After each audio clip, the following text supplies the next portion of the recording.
Assalamualaikum warahmatullahi wabarakatuh. Halo anak-anak, jumpa lagi dengan Bu Nurul. Pada kesempatan kali ini kita akan belajar kelas 4 tema 8, daerah tempat tinggalku. Subtema 3, bangga terhadap tempat tinggalku. Pembelajaran 2. Ayo anak-anak, semangat ya dalam belajarnya. Aku bangga sekali dengan daerah tempat tinggal keluarga besarku, yaitu Kabupaten Jepara, yang terkenal dengan kota ukir. Selain ukir di Jepara, ada desa loh yang terkenal dengan kerajinan gerabahnya. Desa ini bernama Desa Mayong. Desa Mayong terletak di Kecamatan Mayong, Kabupaten Jepara. Gerabah merupakan salah satu di antara karya 3 dimensi. Selain gerabah, benda-benda ukiran juga merupakan karya 3 dimensi. Anak-anak, apakah kamu dapat menyebutkan karya 3 dimensi lainnya? Lalu, dapatkah kamu menggambar benda-benda 3 dimensi? Ayo kita belajar bersama-sama. Amatilah gambar benda-benda berikut. Ayo, siapa yang bisa menyebutkan kira-kira gambar apa saja ya yang ada di gambar tersebut? Iya, bagus sekali. Ada patung, ada gelas, ada piring, dan ada guci, dan lain sebagainya. Nah, benda-benda pada gambar di atas merupakan gambar benda 3 dimensi. Apakah yang dimaksud benda 3 dimensi dan apa ciri-cirinya ya? Benda 3 dimensi adalah benda yang memiliki panjang, lebar, dan tinggi. Benda 3 dimensi dapat dilihat dari berbagai sisi. Sedangkan gambar adalah karya seni rupa 2 dimensi. Karya seni rupa 2 dimensi merupakan karya seni rupa yang memiliki ukuran panjang dan lebar. Objek gambar adalah benda-benda 3 dimensi. Benda 3 dimensi adalah karya seni rupa yang memiliki panjang, lebar, dan tinggi, serta memiliki volume. Unsur volume inilah yang menjadi pembeda antara benda 2 dimensi dan benda 3 dimensi. Benda 3 dimensi misalnya benda hias dan benda yang digunakan untuk memenuhi kebutuhan sehari-hari. Contohnya guci, vas, bunga, meja, kursi, lemari, dan lampu hias. Berdasarkan pengertian karya seni 3 dimensi di atas, dapat kamu pahami adanya ciri-ciri 3 dimensi sebagai berikut. 1. Mempunyai panjang, lebar, dan tinggi. 2. Dapat dinikmati keindahannya dari sudut pandang manapun. 3. Memiliki volume. Ditinjau dari jenis bendanya, ada 3 jenis benda loh yang bisa dituangkan dalam gambar 3 dimensi. 3 jenis benda yang dimaksud sebagai berikut. 1. Benda kubistis, yaitu benda-benda yang berbentuk menyerupai bangunan kubus atau balok. Contohnya kotak pensil, kotak tisu, meja, kursi, lemari, bak sampah, dan kulkas. 2. Benda silindris, yaitu benda-benda yang berbentuk menyerupai silinder atau elips. Contohnya botol, gelas, piring, mangkuk, teko, dan guci. Dan yang ketiga adalah benda bebas. Benda bebas adalah benda-benda yang bentuknya tidak beraturan. Contohnya buah-buahan, pepohonan, batu-batuan, dan benda alam lain. Lalu bagaimana ya ciri-ciri benda berbentuk 3 dimensi? Seperti yang sudah dijelaskan tadi, benda yang memiliki ciri-ciri bentuk 3 dimensi yaitu benda yang memiliki ukuran panjang, lebar, dan tinggi, serta memiliki volume dan ruang. Apa saja sih jenis-jenis benda karya 3 dimensi itu? 3 jenis karya 3 dimensi adalah benda kubistis, 2 benda silindris, dan benda bebas. Apa saja contoh lain benda 3 dimensi yang dapat ditemukan dalam lingkungan kehidupan sehari-hari? Contoh lain karya seni 3 dimensi yang dapat ditemukan dalam lingkungan kehidupan sehari-hari yaitu patung, tugu, dan monumen. Lalu, bagaimanakah ya teknik dasar menggambar benda 3 dimensi? Ada beberapa teknik dasar dalam menggambar benda 3 dimensi, yaitu teknik arsir, sapuan basah, dusel atau gosok, blok, dan pointillis. Anak-anak, kamu telah memahami jenis-jenis benda yang bisa kamu tuangkan dalam gambar 3 dimensi. Sekarang perhatikan gambar benda 3 dimensi berikut. Kelompokkan gambar-gambar yang ada berdasarkan jenisnya. Gambar nomor berapa saja yang termasuk jenis benda dalam kelompok benda kubistis, kelompok benda silindris, dan kelompok benda bebas. Coba anak-anak perhatikan ya, gambar 1 sampai gambar 10. Benda yang termasuk benda kubistis yaitu benda dengan nomor 1 dan nomor 9.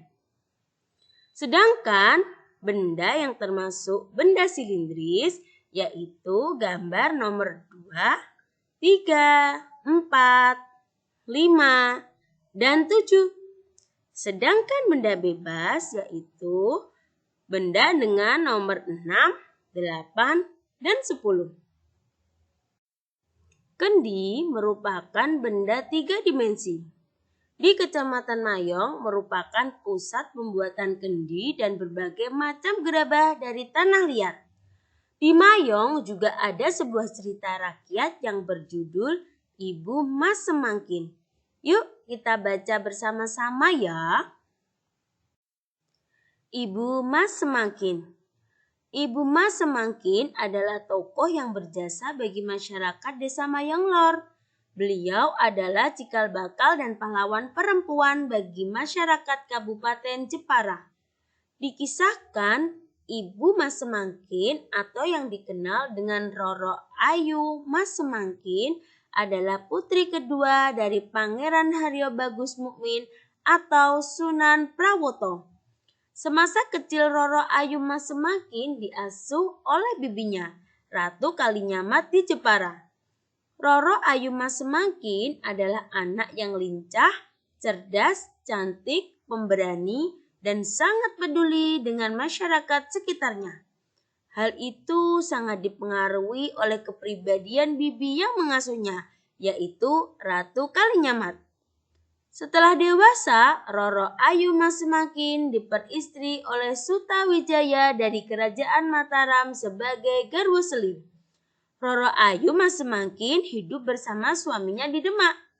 Roro Ayu Mas Semangkin hidup dalam kemewahan di Kerajaan Mataram. Segala yang dia inginkan didapatkan di kerajaan tersebut. Meskipun hidup dalam kemewahan, sifat Roro Ayu Mas Semangkin yang pemberani dan peduli dengan masyarakat sekitarnya tidak pernah luntur. Dia tidak dapat menikmati kemewahan yang didapatkan di istana, sementara rakyatnya menderita. Ketika Roro Ayu Mas Semangkin tinggal di istana, terjadi panggelbuk di wilayah Mayong Jepara. Kerusuhan dan perampokan terjadi di seluruh wilayah Mayong. Rakyat menderita dan kemiskinan ada di mana-mana. Wilayah Mayong mencekam. Wilayah itu dikuasai oleh orang-orang jahat. Masyarakat tidak berani keluar rumah, termasuk bertani dan melaut. Rakyat tidak bisa makan karena penyakit ada di mana-mana. Mendengar dan menyaksikan hal tersebut, Roro Ayu Mas Semangkin tergerak hatinya untuk turun membantu rakyat memerangi kebatilan. Bersama Lurah Tamtomo, Ki Brojo Pengingtaan, dan Ki Tanunjayan, dia turun berperang dan menumpas kejahatan itu. Sebagai panglima perang, Roro Ayu Mas Semangkin mengerahkan segala keahlian dan ketangkasannya untuk melawan kejahatan. Usaha Roro Ayu Mas Semangkin tidak sia-sia. Kejahatan di wilayah Mayong Jepara dapat ditumpas. Rakyat gembira menyambut kemenangan Roro Ayu Mas Semangkin dan kawan-kawan. Rakyat Mayong kembali hidup tentam dan sejahtera. Pasca penumpahan penjahat itu, Roro Ayuma semakin tidak mau kembali ke Mataram, tetapi memilih hidup di desa bersama rakyat. Roro Ayuma semakin mendirikan pesanggrahan di Mayong bersama Ki Brojo Pengingtaan dan Ki Datuk Singorojo. Seiring perkembangan zaman, nama Roro Ayuma Semangkin lebih dikenal dengan Ibu Mas Semangkin. Anak-anak, tulis ya di buku tugas kalian soal berikut ini. Siapa saja sih tokoh dalam cerita Ibu Mas Semangkin?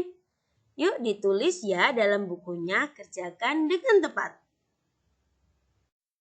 Benda tiga dimensi merupakan kendi dapat dibuat dengan cara dibentuk dari tanah liat. Karena pengaruh gaya saat membentuk tanah liat yang tadinya tidak membentuk menjadi bentuk kendi. Masih ingatkah kamu dengan kamu menemukan hubungan gaya dan gerak pada peristiwa di lingkungan tempat tinggal? Amatilah gambar berikut ini.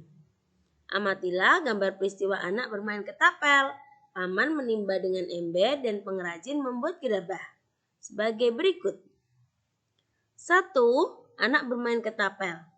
Bermain ketapel dilakukan dengan menarik karet dan melepaskan karetnya. Berhati-hati saat bermain ketapel ya. Jangan diarahkan kepada teman loh. Yang kedua, paman menimba dengan ember. Paman menimba dengan menarik tali timba. Perhatikan gambar berikut ini. Yang ketiga, pengrajin membuat gerabah. Gerabah dibuat dari tanah liat. Tanah dibentuk oleh pengrajin menjadi berbagai bentuk. Hubungan gaya dan gerak pada peristiwa bermain ketapel adalah gaya saat anak menarik ketapel dan melepaskannya, mempengaruhi batu yang semula diam menjadi bergerak setelah dilontarkan dengan menggunakan ketapel. Yang kedua, hubungan gaya dan gerak pada peristiwa menimba adalah gaya yang dikerjakan paman saat menarik tali timba mengakibatkan ember yang semula diam menjadi bergerak naik. Yang ketiga, hubungan gaya dan gerak pada peristiwa membuat gerabah adalah gaya yang dilakukan pengrajin saat membentuk tanah liat, mengubah bentuk tanah liat menjadi gerabah. Anak-anak, demikianlah pembelajaran kita pada hari ini. Semoga bermanfaat. Sampai ketemu lagi di pembelajaran selanjutnya. Assalamualaikum warahmatullahi wabarakatuh.